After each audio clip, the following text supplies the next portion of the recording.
Hello everyone. तो जैसा कि अपने को पता है कि हम नीट के प्रिपरेशन के अपने एक आखिरी वीक में हैं और आखिरी वीक में एक अलग तरह के चैलेंजेस होते हैं क्योंकि हम सब ने अपना जो सिलेबस है ये कम्प्लीटली 2-3 बार रिवाइज भी कर लिया होगा। अब आखिरी वीक का ही चैलेंज होता है कि अपने पास बहुत सारा पढ़ने के लिए टाइम भी नहीं है और इवन बहुत सारा अपने को पढ़ने की ज़रूरत भी नहीं होता। तो इसी समस्या को लेके इसको रिजॉल्व करने के लिए ये पैनल डिस्कशन है। ये बहुत ही इंपॉर्टेंट एक वीडियो होने वाला है जिसको आप एंड तक अच्छे से सुनिएगा क्योंकि ये आपकी केमिस्ट्री से रिलेटेड हर प्रॉब्लम को रिजॉल्व करेगा। और अगर आप इस वीडियो में बताई हुई बातों को, सजेशंस को फॉलो करते हो तो डेफिनेटली ये आपके मार्क्स में एक चेंज की फॉर्म में आपको नज़र आने वाला है। तो आखिरी वीक में केमिस्ट्री को, जैसे हम सबको मालूम है कि हम 3 पार्ट में डिवाइड करते हैं, फिजिकल, ऑर्गेनिक एंड इनऑर्गेनिक। तो मेरे साथ में बहुत ही एक्सपीरियंस फैकल्टी हैं जो अपने पैनल मेंबर्स हैं, जो ऑलमोस्ट 15 ईयर से सभी लोग पढ़ा रहे हैं। तो उनके एक्सपीरियंस के अकॉर्डिंग जो उन्होंने लास्ट से 10 ईयर का एक डेटाबेस लिया है जिसके अकॉर्डिंग आपके नीट के पेपर में क्वेश्चंस पूछे जाते हैं, किन टॉपिक्स को ज़्यादा वेटेज दिया जाता है, इवन किन रिएक्शंस को ज़्यादा पूछा जा रहा है, इतना डिटेल्ड एनालिसिस आपको मिलेगा। तो इस पैनल डिस्कशन में मेरे साथ हैं धर्मेंद्र सर जो बहुत एक्सपीरियंस फैकल्टी है, बच्चे लोग ऑलमोस्ट सब इनको जानते होंगे, बहुत ज़्यादा इंट्रोडक्शन की शायद ज़रूरत नहीं है। दूसरा है मेरे साथ आज फराज सर, ये भी एक पॉपुलर नेम है, ऑलमोस्ट सभी स्टूडेंट्स इनको जानते हैं। और फिर है एक हम में सबसे ज़्यादा एक्सपीरियंस फैकल्टी प्रमोद सर। तो हम सब मिलके कोशिश करेंगे कि आपकी जो केमिस्ट्री का स्कोर है इसको परफेक्ट की तरफ हम मोड़ें। तो सबसे पहले मैं फिजिकल केमिस्ट्री से स्टार्ट करता हूँ क्योंकि जो नीट का बच्चा है थोड़ा सा वो कैलकुलेटिव, जब उसके सामने क्वेश्चंस आते हैं तो वो थोड़ा सा प्रॉब्लमेटिक हो जाता है। तो इस चीज़ को इन्होंने साल भर ईजी किया भी है। और अब आखिरी वीक के लिए धर्मेंद्र सर, आप फिजिकल के बारे में क्या क्या सजेशंस बच्चों को देना चाहेंगे? Thank you sir for introduction में। अगर हम बात करें फिजिकल केमिस्ट्री की तो स्टार्टिंग के जो 2 चैप्टर है हमारे 11th के अंदर वो फिजिकल के बेसिक चैप्टर है और वो ऐसे बेसिक चैप्टर है कि अगर उनमें नीट में डायरेक्टली क्वेश्चन ना भी आए तब भी वो इतने इंपॉर्टेंट है कि उनका आगे वाले चैप्टर में एप्लीकेशन बहुत होता है। तो बिल्कुल फंडामेंटल चैप्टर है, उनके बिना हम जा ही नहीं सकते। अब टू द पॉइंट हम बात करें कि जो फर्स्ट चैप्टर है हमारा some basic concept of chemistry, chapter का नाम ही है बेसिक कॉन्सेप्ट। तो इसके अंदर जो है हमारे मेनली 3 या आप कह सकते हो 4 मेन टॉपिक है। फर्स्ट हमारा होता है जो है मोल कॉन्सेप्ट, सेकंड हमारा स्टोइकियोमेट्री और थर्ड कंसंट्रेशन टर्म, फोर्थ में हम जो है इक्विवेलेंट मास पे जा सकते हैं। अगर हम पैटर्न देखें लास्ट 10 ईयर का तो जो क्वेश्चंस हमें मिले हैं वो कंसंट्रेशन टर्म्स पर हमारे ऑलमोस्ट 5 क्वेश्चन आए हैं और क्वेश्चन ऐसे आए हैं जो डायरेक्टली फॉर्मूला बेस्ड है और आप कह सकते हैं 2 कंसंट्रेशन टर्म्स को मिक्स करके बनाए हुए हैं। और कैलकुलेशन बहुत लेंदी नहीं है। मैं हमेशा बच्चों को बोलता भी हूँ, बच्चों की जब भी न्यूमेरिकल क्वेश्चन आप सॉल्व कर रहे हो आप हमेशा उन 4 ऑप्शन पे नज़र रखो क्योंकि आपकी कैलकुलेशन कहाँ आंसर लेके जाएगी लेकिन आपको फाइनल आंसर उन 4 में ही देना है। तो एक ईजीली अप्रोच हो जाता है। नेक्स्ट में बात करूँ मोल कॉन्सेप्ट के अंदर भी जो है 5 क्वेश्चन के समथिंग वहाँ पर आए हैं, इवन स्टोइकियोमेट्री एंड प्योरिटी को लेकर। अच्छा, ये सारे टॉपिक फर्स्ट चैप्टर के। लेकिन अगर जैसे हम बात करें कि हम फर्स्ट चैप्टर में इक्विवेलेंट मास को बहुत अच्छा पढ़ाते भी, वेटेज भी देते, लेकिन अगर हम देखें वहाँ पर क्वेश्चन तो एक भी सिंगल क्वेश्चन नहीं आया है वहाँ पर। दैट मीन्स सर कि जो इक्विवेलेंट मास बच्चे को थोड़ा सा लॉजिकल ज़्यादा लगता है, वहाँ से क्वेश्चन ही नहीं आया। क्वेश्चन है ही नहीं आया फर्स्ट चैप्टर में। तो ये तो बात हुई फर्स्ट चैप्टर की। देन सेकंड चैप्टर की हम बात करें एटॉमिक स्ट्रक्चर, तो एटॉमिक स्ट्रक्चर में जो क्वांटम नंबर जो हम कहते हैं कि सेकंड चैप्टर का एकदम लास्ट में टॉपिक आता है, सबसे ज़्यादा इंपॉर्टेंट और सबसे ज़्यादा इजी क्वेश्चन भी वहाँ पर आए और क्वेश्चन जो आए वो ऐसे हैं कि आप देखते ही सॉल्व कर सकते हो डायरेक्टली, मतलब मेमोरी बेस्ड भी कह सकते हो। जिसमें हम बात करें ऑर्बिटल की जो है एनर्जी का ऑर्डर पूछ लिया, n+l रूल से आ जाता सीधा, ठीक है।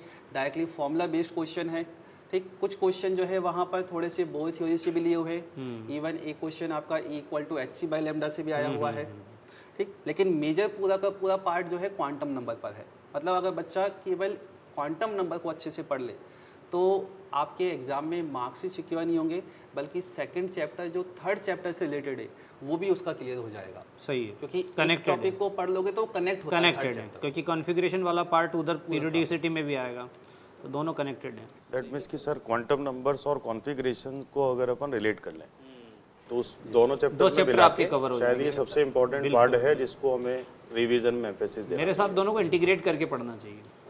बिकॉज अगर आप देखेंगे तो क्वांटम नंबर अगर बच्चा नहीं जानता है तो इनऑर्गेनिक में बहुत ज़्यादा बच्चों को दिक्कत आती है। सही तो बात। आई गेस क्वांटम नंबर तो बहुत ही अच्छे से समझना है, ऑर्बिटल्स के जो डायग्राम्स हैं वो और उनका ओरिएंटेशन। तो ये तो 2 चैप्टर थे हमारे 11th के। देन हम फिजिकल में आगे बढ़ते तो हमारा थर्मोडायनेमिक्स आता है। अगेन थर्मोडायनेमिक्स में भी हम देखें तो जो लास्ट का जो टॉपिक है हमारा, that is the Gibbs free energy, वहाँ पर क्वेश्चन बहुत ज़्यादा आए हैं। अगेन जो क्वेश्चन आए हैं वो ऐसा नहीं है डिफिकल्ट है, क्वेश्चन का पार्ट ईजी है, फॉर्मूला बेस्ड है, सीधा पूछा होता है, कंडीशन दी जाती है कि ये नॉन स्पॉन्टेनियस होगा या स्पॉन्टेनियस, वहाँ पर क्वेश्चन है। तो थर्मोडायनेमिक बच्चों को हार्ड लगता है, लेकिन अगर वो केवल लास्ट वाले टॉपिक को फोकस करें जिसमें एंट्रोपी आ गई, डेल्टा एच जाता है और अपना डेल्टा जी, इसको फोकस कर ले तो बच्चे का चांसेज है कि वहाँ पे क्वेश्चन मिल ही जाएगा, और जो क्वेश्चन मिलेगा वो भी ईजी होगा। साथ में वर्क को लेकर भी क्वेश्चन आया है। वर्क का जो है आप सीधा फॉर्मूला बेस्ड आप कह सकते हो, ग्राफ को लेकर भी क्वेश्चन मिला है। ठीक, तो ये बात हुई हमारी थर्मोडायनेमिक्स की। देन हम मूव करते हैं जो इक्विलिब्रियम है हमारा, इक्विलिब्रियम चैप्टर जिसमें केमिकल प्लस आयनिक दोनों है। इसमें सबसे ज़्यादा इंपॉर्टेंट जो टॉपिक हुआ हमारा सॉल्विटी प्रोडक्ट, सबसे ज़्यादा क्वेश्चन, ऑलमोस्ट 11 क्वेश्चन आ चुके हैं। और सॉल्विटी प्रोडक्ट के अंदर 2 सॉल्ट की सॉल्विटी को कंपेयर कर रखा है, AB2, AB3 को कंपेयर कर देता है। दूसरा क्वेश्चन उन्होंने कॉमन आयन इफेक्ट को लेकर लिया हुआ है, कॉमन आयन इफेक्ट को लेकर। और थर्ड जो हम कह सकते हैं कि एक जो है पीएच दे देता है, पीएच को केएसपी से रिलेट करा देता है।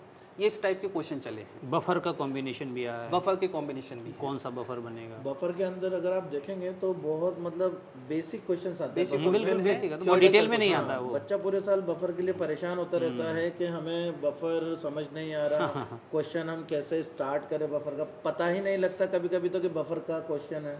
तो उसमें सिंपल सी एक चीज़ करना चाहिए बच्चों को, बफर कैसे बनता है बस उस पर फोकस कर, उस पर फोकस पार्ट ज़्यादा है। बिल्कुल बिल्कुल। एसिडिक बफर कैसा है, बहुत डिटेल कैलकुलेशंस और बड़ी बड़ी कैलकुलेशंस नहीं आती दैट मींस कि बच्चे को डरने की जरूरत नहीं है, कोई बहुत ही लेंदी और कैलकुलेशन बेस्ड क्वेश्चन बिल्कुल नहीं आती, इजी फार्मूला बेस्ड है। बिल्कुल।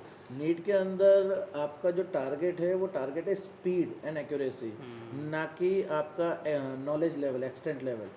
अगर स्पीड मेंटेन है तो आप विद एक्यूरेसी आराम से नीट क्रैक कर सकते हैं आई गेस।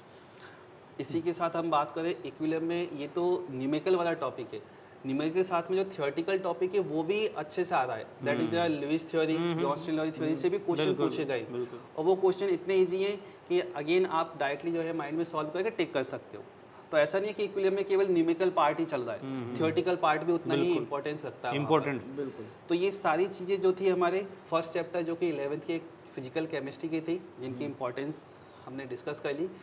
अब मैं फाज सर आपसे बात करना चाहूँगा कि आगे जो 12th के जो चैप्टर हैं उनके बारे में आप बताइए सर। जी सर, जैसा कि आपने देखा अभी रिड्यूस सिलेबस हुआ है, और रिड्यूस सिलेबस के अंदर एनटीए ने क्या करा, इलेक्ट्रोकेमिस्ट्री और रेडॉक्स को कंबाइन लिया है। तो अपन भी यहाँ पर कंबाइन ही उनकी बात करने वाले हैं कि इलेक्ट्रोकेमिस्ट्री को अगर आप रेडॉक्स के साथ कंबाइन करते हैं तो सबसे पहले अपने पास आता है कोलराउश लॉ। हाँ, कोलराउश लॉ इलेक्ट्रो का जो हिस्सा है उसमें सबसे आसान क्वेश्चंस होते हैं, बिल्कुल बेसिक क्वेश्चंस होते हैं, और आप यकीन मानिए पिछले 10 सालों में 5 क्वेश्चंस आए हैं उसमें से। इजी टॉपिक इजी है और उसमें से अपने 5 क्वेश्चन है, अच्छा खासा वेटेज है। आप अगर उसको लास्ट मोमेंट पे केवल उसका फॉर्मूला भी देख लेंगे तो भी आगे से आप क्वेश्चन सॉल्व कर पाएंगे। ठीक है, उसके बाद हम बात करें तो Faraday's law. Faraday's law again easy topic है इलेक्ट्रोकेमिस्ट्री का। इसमें केवल लॉ ऑफ इक्विवेलेंस वो लगता ग्राम है, इक्विवेलेंस को नंबर ऑफ फैराडे से अगर आप बराबर कर दें तो आप, मुझे लगता है शायद सिंगल क्वेश्चन भी नहीं अटकेगा, सिंगल लाइन के अंदर उसके आंसर आ जाएंगे, है ना। थोड़ा बहुत कैलकुलेटिव पार्ट होगा, ज़्यादा कैलकुलेटिव पार्ट नहीं होता। उससे भी आपको पिछले 10 सालों में 5 क्वेश्चंस मिले हैं, तो अगेन काफ़ी अच्छा वेटेज ये रखता है। ठीक है, फिर अगर अपन इलेक्ट्रो के अंदर बात करें तो डेल्टा जी, ईएमएफ और के इक्विलिब्रियम, इनसे अगर आप देखेंगे तो आपको कंसिडरेबल क्वेश्चन मिले हैं लास्ट 10 ईयर के अंदर। 5 क्वेश्चंस मिले हैं। Delta G, EMF of cell and K equilibrium, इसका मतलब क्या हुआ, इसमें पहला क्वेश्चन जो बनता है वो बनता है ई नोट सेल लेके आपको पूछ लेगा कि कौन सी रिएक्शन स्पॉन्टेनियस होगी, नॉन स्पॉन्टेनियस होगी। बड़े इजी क्वेश्चन होते हैं उसके। डेल्टा जी आपसे कैलकुलेट करवा लेगा, जो अपने पास नर्स्ट इक्वेशन में हम स्टार्टिंग रिलेशन निकालते हैं -NFE सेल से, वो आपसे कैलकुलेट करवा लेता है। क्वेश्चंस के अंदर कभी कभी आपको ई नॉट सेल दे देगा एंड देन उसके अंदर आपको पूछ लेगा इक्विलिब्रियम कांस्टेंट की वैल्यू क्या है? वो बताइए। इसके अलावा अगर आप देखेंगे तो एक और टाइप का क्वेश्चन आपको मिलेगा वहां पर, वो होता है आपको डिफरेंट हाफ सेल रिएक्शंस दे देंगे और उनसे पूछेगा विच रिएक्शन इज पॉसिबल और नॉट पॉसिबल, फिजिबिलिटी की बेसिकली बात करता है। तो फिजिबिलिटी जो है वो काफ़ी ज़्यादा इंपॉर्टेंट है। मैं तो ये कहूँगा कि उसके क्वेश्चन होते हैं आसान है, तो आप एक बार ज़रूर उसको फाइनली देख के जाएं, ठीक है। एसआरपी से रिलेटेड अगर आप देखेंगे तो वहाँ पर रिलेशन आते हैं ऑक्सीडाइजिंग एजेंट, रिड्यूसिंग एजेंट, ये काफ़ी ज़्यादा इंपॉर्टेंट होते हैं। उसमें आपको क्वेश्चन कई सारे मिल जाएंगे जिसमें पूछा गया है which of the following is a strong oxidizing agent, which of the following is a strongest reducing agent, ऐसे सवाल आए हैं। या उनका एक आपको पूछ लेगा ऑर्डर के इंक्रीजिंग ऑर्डर बताइए या डिक्रीजिंग ऑर्डर बताइए। तो ऐसे सवाल अगर आपके पूछे गए हैं तो वहाँ पर आप ECS का जो SRP का ट्रेंड है एक बार उसको देख लीजिए, तो मुझे लगता है वो क्वेश्चन भी आपके आराम से हो जाएंगे, ठीक है। फिर रेडॉक्स वाले पार्ट में अगर अपन बात करें तो आता है oxidation number calculation. Oxidation number calculation में अगर आप देखेंगे तो आपके जो स्पेसिफिक एग्जांपल्स हैं जिनमें पॉसिबल होता है अक्सर बच्चा गलती कर दे, वो आपके क्वेश्चंस पूछे गए हैं कंपाउंड स्पेसिफिकली, जैसे जहां पर आपके पेरोक्सी लिंकेज प्रेजेंट होता है, कार्बन सब ऑक्साइड जी, Br3OH, इनके स्पेसिफिकली एनसीईआरटी के अंदर जो मेंशन है ना, तो आपके C3O2 जो भी हैं ये सारे कंपाउंड, इन सब के आपके एनसीईआरटी के अंदर स्ट्रक्चर CR05 B3OH जी है ना, Br3OH, ये सारे स्ट्रक्चर्स मेंशन है। तो इन स्ट्रक्चर्स को तो बिल्कुल भी आपको छोड़ना नहीं है। इनके ऑक्सीडेशन नंबर, ऑक्सीडेशन स्टेट, दोनों में डिफरेंस क्या है वो ये आपको ज़रूर ध्यान रखना है, ठीक है। फिर ये तो हुई बात अपनी इलेक्ट्रो और रेडॉक्स की। इसके अलावा अगर अपन देखें तो आपके पास एक नेक्स्ट चैप्टर आता है सॉल्यूशन। सॉल्यूशन में आधा हिस्सा तो हमारा मोल कॉन्सेप्ट में ही कवर हो जाता है, जो कंसंट्रेशन टर्म्स होती है, ठीक है। उसके बाद जहाँ स्टार्ट होता है वो होता है राउल्ट्स लॉ। राउल्ट्स लॉ में अगर आप देखेंगे तो कैलकुलेशन वाला हिस्सा भी है और थियोरी भी है। अब थियोरी के अंदर अगर आप देखेंगे तो आइडियल नॉन आइडियल सॉल्यूशन आता है, और आप आइडियल नॉन आइडियल में आपको देखने को मिलेगा पिछले 10 सालों में 5 क्वेश्चंस आए हैं। तो ये बहुत अच्छा खासा वेटेज रखते हैं। बच्चे अक्सर क्या करते हैं, आइडियल नॉन आइडियल को सोचते हैं कि ये थियरी पार्ट है, इससे सवाल नहीं आते, जबकि सबसे ज़्यादा सवाल इससे आते हैं। तो इसको आप प्लीज़ ना छोड़ें। और इसकी ट्रिक भी क्लास में बताई जाती है कि आइडियल नॉन आइडियल और जो आपके पास नॉन आइडियल में दोनों पॉजिटिव डेविएशन और नेगेटिव डेविएशन की जो ट्रिक होती है उसको एक बार खासकर देख कर जाएँ फाइनल टच के अंदर, ठीक है। फिर अगर अपन बात करेंगे तो इसके अंदर हेनरीज लॉ से रिलेटेड कुछ क्वेश्चन आए जिसमें केज का ऑर्डर दे देगा और सॉल्युबिलिटी पूछ लेगा। ये सवाल अपने पास अपने को देखने को मिलेगा। डेटा बेस्ड आते हैं सीधे एनसीईआरटी से, डेटा बेस्ड आते हैं सीधा एनसीईआरटी से। तो एनसीईआरटी बहुत आसान होता है वो, कुछ नहीं, डेटा को कवर करना है। बिल्कुल बिल्कुल बिल्कुल। और RLVP से आपको कुछ क्वेश्चंस मिलेंगे जिसमें न्यूमेरिकल आ रहे हैं, है ना। न्यूमेरिकल जो आपको मिलेंगे वो रिलेटेड RLVP से मिलेंगे। और दूसरा जो न्यूमेरिकल आपको मिल सकता है, हालांकि चांसेस कम होते हैं, लेकिन वेपर फेज के अंदर जो मोल फ्रैक्शन की कैलकुलेशन पूछता है लिक्विड सॉल्यूशन के, उसके क्वेश्चंस कम आते हैं, लेकिन एक बार फाइनल अगर अपन देख लें तो कोई बुराई नहीं है, ठीक।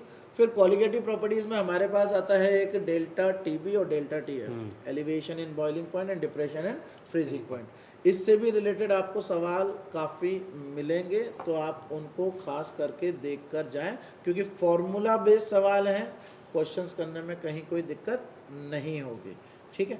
फिर हमारे पास जो आता है वो आता है काइनेटिक्स, फिजिकल केमिस्ट्री का 12th का लास्ट चैप्टर। इसके अंदर सबसे ज़्यादा वेटेज रखने वाला जो पोर्शन है वो सब जानते हैं, first order kinetics. First order kinetics से अगर आप देखेंगे तो लास्ट 10 सालों में 10 सवाल आए हैं। इसका मतलब हर साल एक क्वेश्चन आपको मिला है। तो मान के चलिए इस साल भी पॉसिबल है एक क्वेश्चन आपको मिल जाए, राइट। फर्स्ट ऑर्डर रिएक्शन से कैसे क्वेश्चन आते हैं, जहाँ पर आपको हाफ लाइफ पूछ सकता है, आपसे K की वैल्यू पूछ सकता है, आपसे टोटल टाइम पूछ सकता है, आपसे इनिशियल कंसंट्रेशन या आफ्टर टाइम T कंसंट्रेशन पूछी जा सकती है।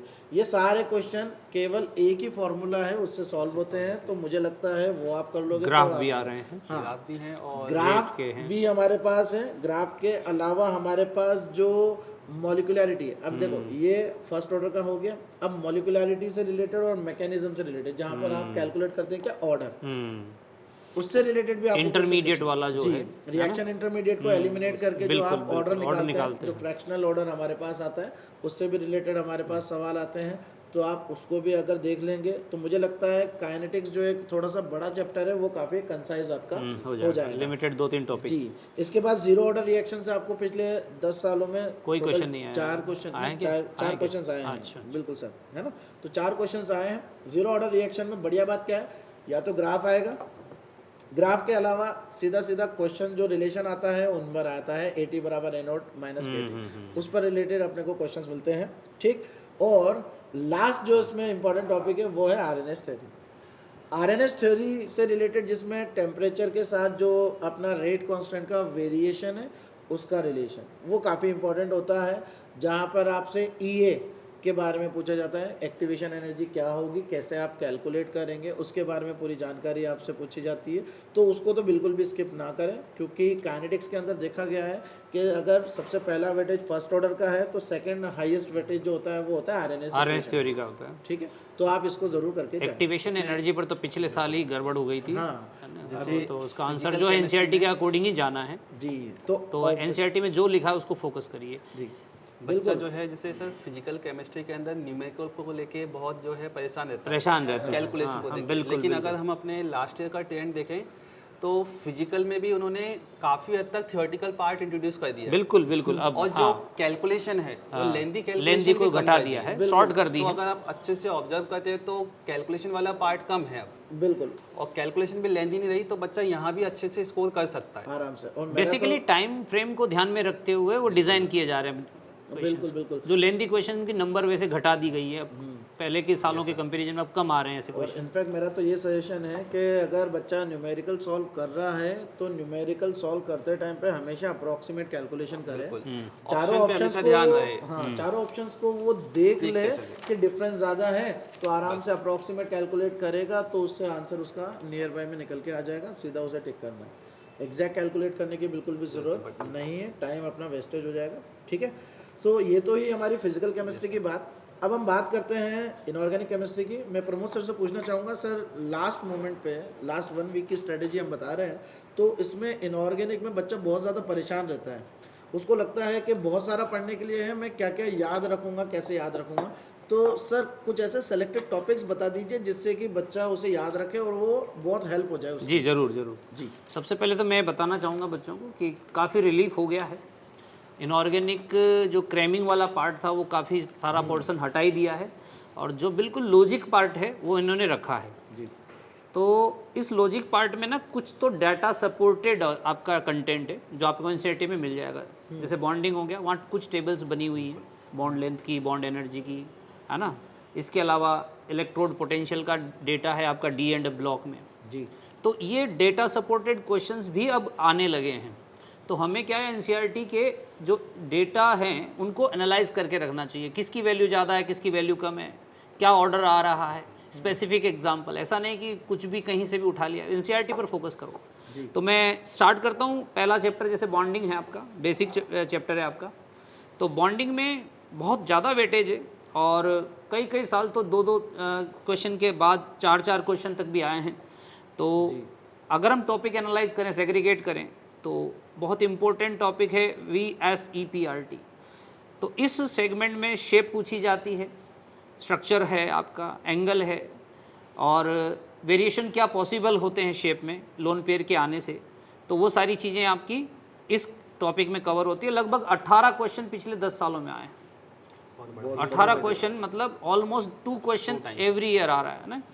तो हमें बहुत अच्छे से प्रिपेयर करना है, इसके सारे डाउट वगैरह आपने क्लियर करके रखने हैं।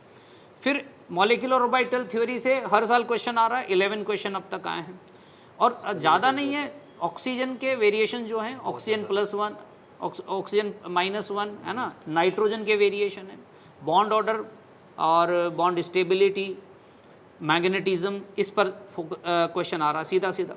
मतलब ऐसा नहीं कि बहुत नए नए एग्जाम्पल ले रहे हैं, जो है ऑक्सीजन नाइट्रोजन उन्हीं को मैनिपुलेट करके क्वेश्चन दे रहे हैं। तो आपको बिल्कुल इसको बहुत बढ़िया प्रैक्टिस करना है।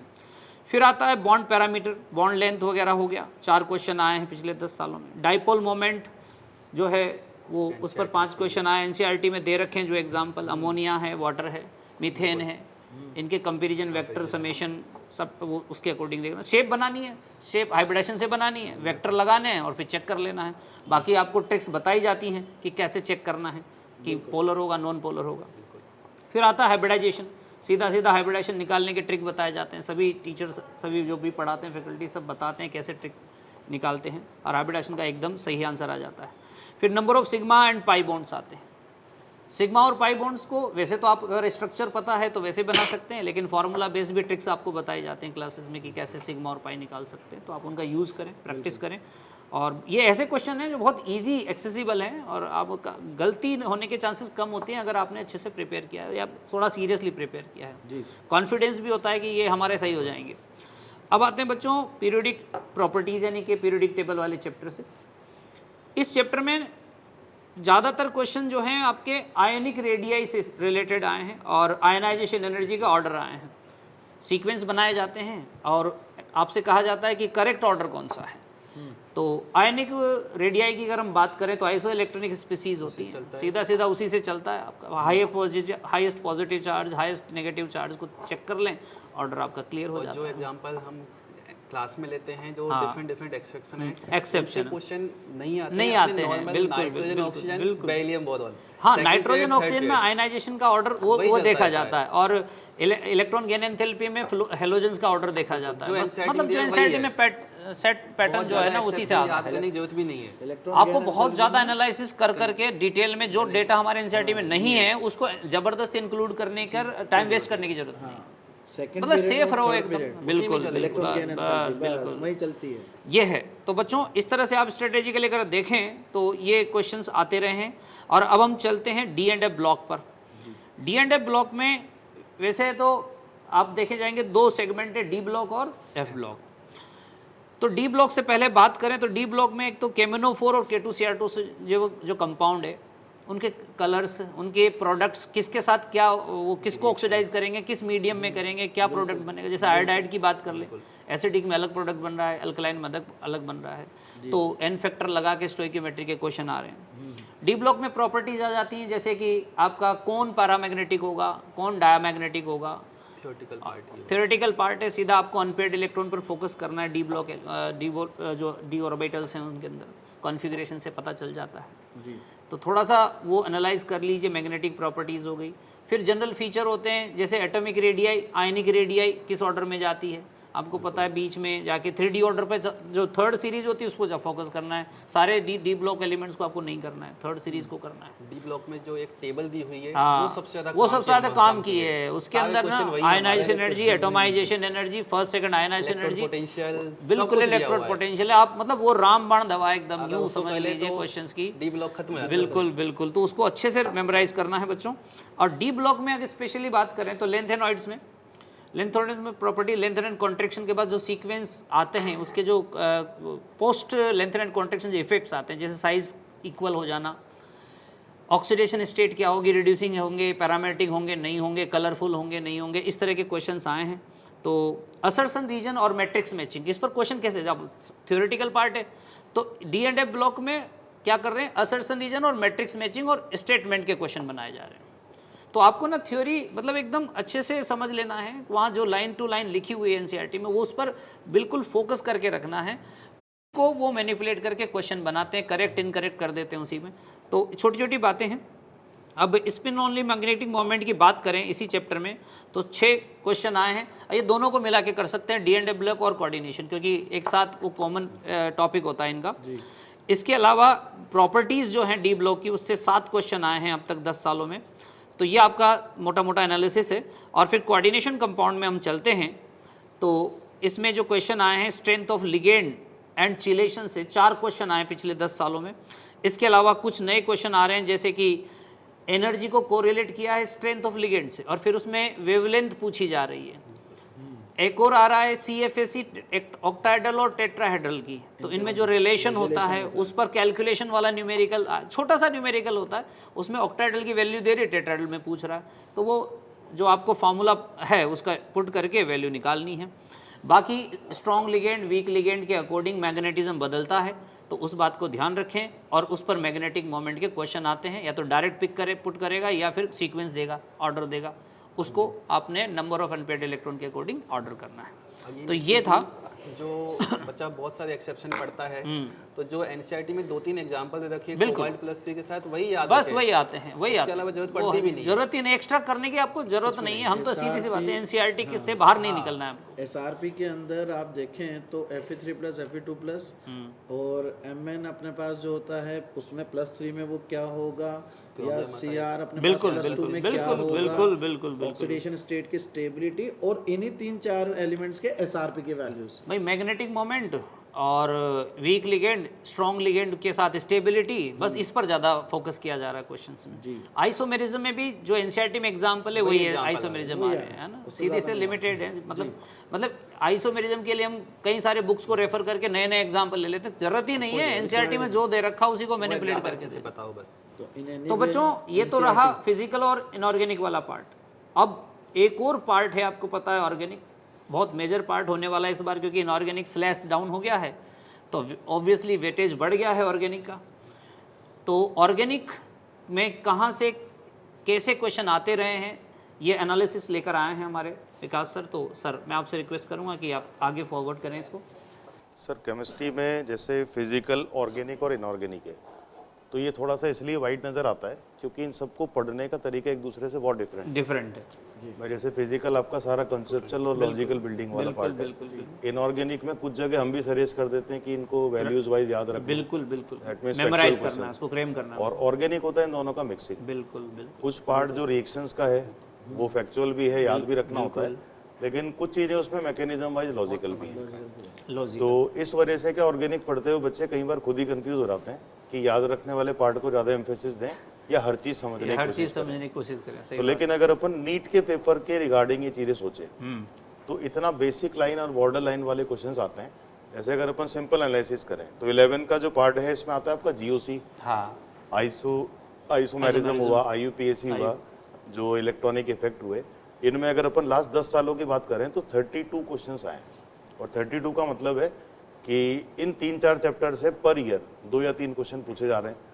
और इसमें भी देखिए कि स्ट्रक्चर बेस्ड या हाइब्रिडाइजेशन बेस्ड, इनको आप बॉन्डिंग में भी सॉल्व करते हो। बिल्कुल बिल्कुल, केमिकल बॉन्डिंग का भी पार्ट है। तो 7 क्वेश्चन बने हैं, दैट मीन्स कि हर साल एक क्वेश्चन आपके ऑर्गेनिक कंपाउंड में हाइब्रिडाइजेशन और स्ट्रक्चर के बेस पे पूछा जा रहा है, जो बहुत ही बेसिक होता है, बहुत ही बेसिक, क्योंकि यहाँ पे sp3 से ज़्यादा हाइब्रिड स्टेट होता ही नहीं है। हाँ, उससे ज़्यादा जाना ही नहीं है। तो और लिमिट हो गई। सेकंड जैसे आईयूपीएसी, ये आईयूपीएसी मेरे ख्याल से बच्चा शायद 9-10 से इंट्रोड्यूस होता है जी, बेसिक है, इसमें क्वेश्चन गलत नहीं होते, और इसमें हाइड्रोकार्बन जो बेस्ड क्वेश्चन आ रहे हैं, पूछे गए हैं वो भी इतने इजी हैं कि सब्स्टिट्यूएंट का नंबर है बिल्कुल और चेन बनाने वाले वो पूछा जा रहा है। तो आईयूपीएसी से भी आपके लास्ट 10 ईयर में 6 क्वेश्चन बने।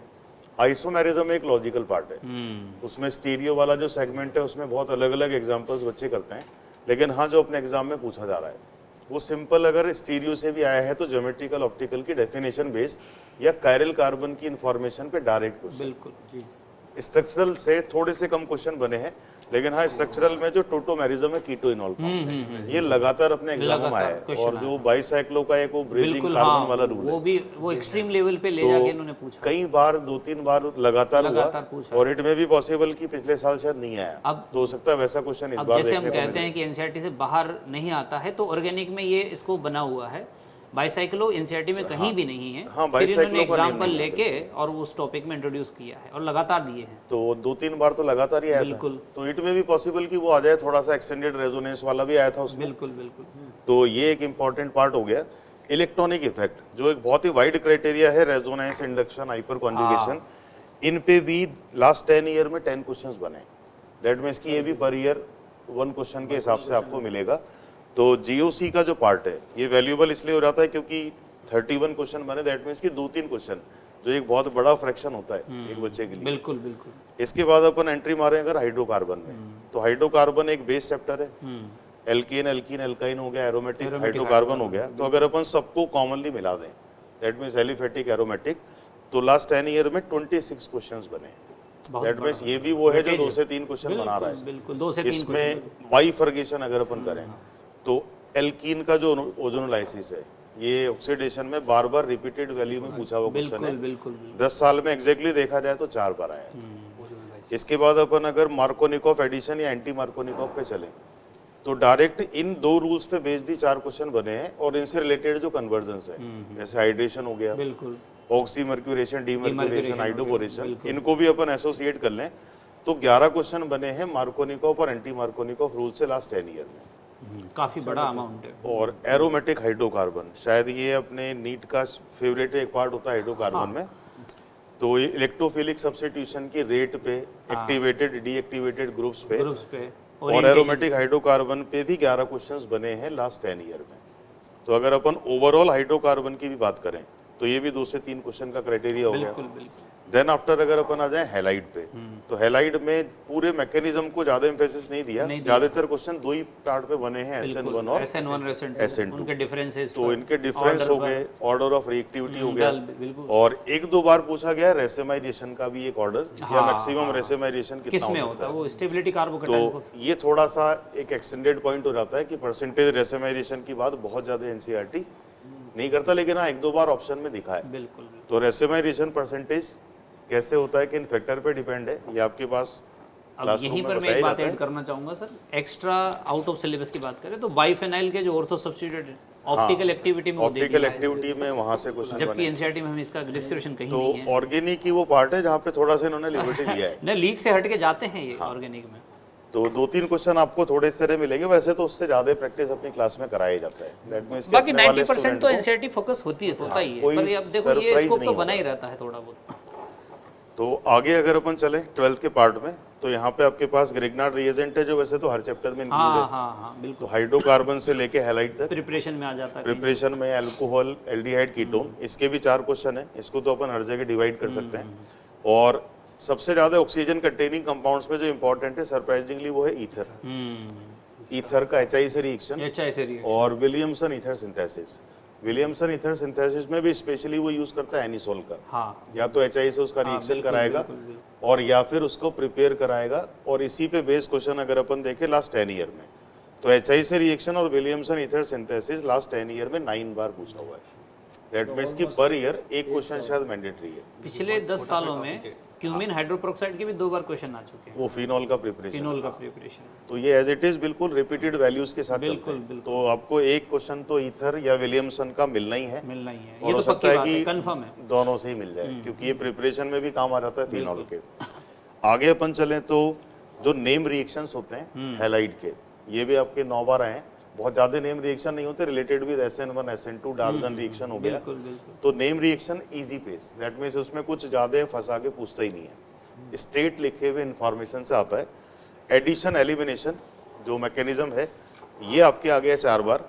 तो अगर अपन ओवरऑल देखें तो कार्बोनाइल कंपाउंड, एसिड और उसके डेरिवेटिव बिल्कुल बहुत ज्यादा बड़ा है, लेकिन अपन क्वेश्चन के पॉइंट ऑफ व्यू से देखें तो ये ईथर के आसपास ही ठहरता है। दैट मींस अगर ईथर से 9 क्वेश्चन बने तो इस पूरे पार्ट से नेम रिएक्शन और एडिशन एलिमिनेशन कंडेंसेशन को लेके 13 क्वेश्चन बने। तो बहुत ज्यादा डिफरेंस नहीं है, दिखने में बहुत चैप्टर ज्यादा बड़ा है, लेकिन क्वेश्चन कम पूछने की फ्रीक्वेंसी बड़ी कम है। तो अगर अपन बेसिक लेवल पे एल्डोल और कैनिजारो की कंडीशन को भी पढ़ जाते हैं तो उससे अपना सारा का सारा मैटर सॉल्व बिल्कुल हो जाता है। दैट मींस मैकेनिज्म में अभी तक भी ऑर्गेनिक केमिस्ट्री में जितने चैप्टर के मैंने नाम लिए, इसमें कहीं भी एंटर करने की जरूरत नहीं थी। आगे भी अगर अपन आते हैं तो कुछ इंफॉर्मेटिव, जैसे अमाइन है, nitrogen containing compound, chapter easy है, सारे पुराने चैप्टर्स के रिएक्शन है। 10 ईयर में 12 क्वेश्चन इससे बने हैं। दैट मींस की जरूरी है कि एक आध क्वेश्चन तो आएगा ही, बिल्कुल आइदर 1 और 2, बिल्कुल एक क्वेश्चन बनेगा। पॉलीमर वगैरह आप सिलेबस में बचा नहीं, वो भी जरूरी था, एक क्वेश्चन आता ही था। और तो अपने पास मिसलिनियस में बचता है कार्बोहाइड्रेट एंड प्रोटीन। तो वैसे तो ये दोनों चैप्टर एक नीट के बच्चे के लिए समस्या होते नहीं है, क्योंकि वो तो जूलॉजी में भी इंक्लूड होता है, बायोलॉजी में, जूलॉजी, बॉटनी में सबसे ज्यादा खेल लेता है, केमिस्ट्री में तो कम ही है।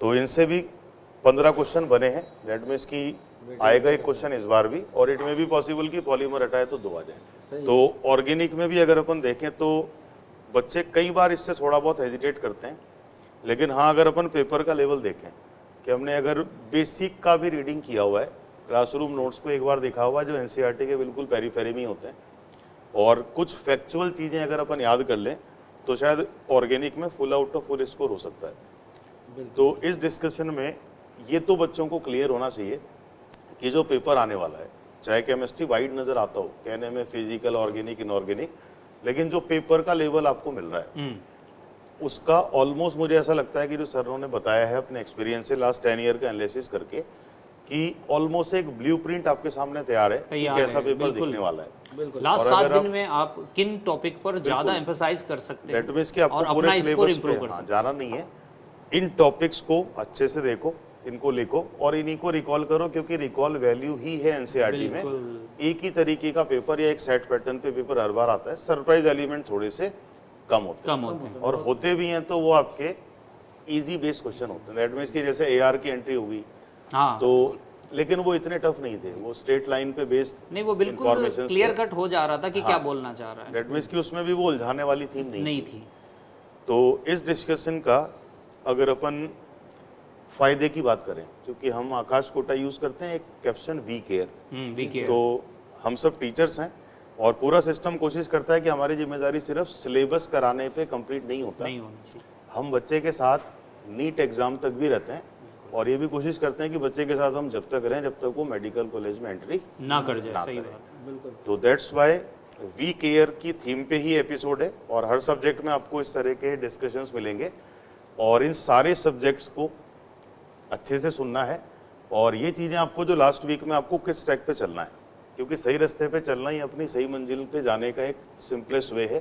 भाई तो चलना ही है हमें तो बाकी अगर स्ट्रेटेजी मिल जाए तो बिल्कुल आप चलने मंजिल का पर सिंपल ज्यादा एक वे सटीक मिले, तरीके से क्योंकि पहुंच सकते हैं। जितना टाइम शॉर्ट होता है सिलेबस को हैंडल करना उतना ही मुश्किल उतना है। मुश्किल है। तो इन टॉपिक्स को इवन जो नेम लिए गए हैं, कुछ तो अपने रिएक्शंस के नाम भी लिए गए हैं, बिल्कुल कुछ क्वेश्चन को एज इट इज बताया भी गया है कि क्या चीज़ बार बार पूछा जा रहा है, तो इनको आप रिवाइज कीजिए। इसके बाहर आपका पेपर आएगा नहीं, तो जो भी अपने एग्जाम है उसकी क्वेरीज अगर आपके पास कुछ हैं या आप इन केमिस्ट्री में और कुछ टॉपिक वाइज देखना चाहते हैं तो कमेंट बॉक्स में जरूर कमेंट कीजिएगा, कीजिएगा, उसका शेयर सॉल्यूशन कीजिएगा। आपको डेफिनेटली मिल जाएगा बहुत ही क्विक टाइम में। रेस्पॉन्स अच्छा ही किया जाता है यहाँ से हमेशा। तो इस डिस्कशन को यहाँ पे ओवर करते हैं क्योंकि टाइम शॉर्ट है, तो बच्चे के लिए ज़्यादा शॉर्ट है बिल्कुल और हमारे लिए क्रूशल है क्योंकि हम भी बच्चे की तरफ ही देखते हैं एग्जाम बिल्कुल टाइम। बिल्कुल और उसके साथ ही जुड़े हुए हैं लास्ट तो मोमेंट तक। मुझे उम्मीद है कि ये सेशन आपके लिए बहुत ज़्यादा यूटिलिटी लेके आएगा। तो मेरी तरफ से और सभी पैनल मेंबर्स की तरफ से all the all the best.